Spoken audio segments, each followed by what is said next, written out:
Pelestarian pohon gaharu, di mana pohon ini yang diberi nama Prabu Sriwijaya, di mana pelestarian pohon gaharu sebagai ikon yang dahulu menjadi primadona komoditi kerajaan Sriwijaya. Demikian diutarakan Komisaris Owner Agarwald World Gallery Singapura Jeffrey Teo saat ditemui usai kegiatan penanaman bibit pohon gaharu. Dikatakan Komisaris Owner Agarwald World Gallery Singapura Jeffrey Teo, di mana Agarwald World Gallery Singapura, sebagai pemberitahuan saja bahwa Agarwald Information Monument, di mana pohon gaharu diperkirakan mencapai usia lebih kurang 200 tahun dengan jenis Aculilaria. Untuk diketahui yang mana pohon gaharu ini merupakan tumbuhan kebanggaan bagi Kerajaan Sriwijaya yang pernah tertera pada surat Sang Raja Indrawarman kepada Raja Bani Umayyah.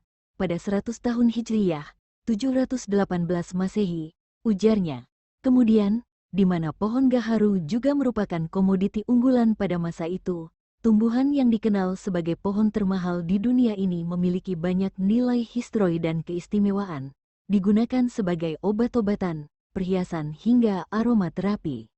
Pohon ini juga dikenal dengan pohon surga, tercantum pada hadis Bukhari yang merupakan penghasil dari wewangian surga.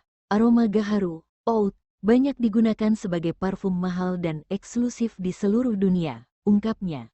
Dilanjutkannya, gaharu juga merupakan pohon dewa bagi kepercayaan masyarakat Asia Tionghoa yang banyak memberikan energi positif dan keberuntungan, perlindungan serta ketentraman.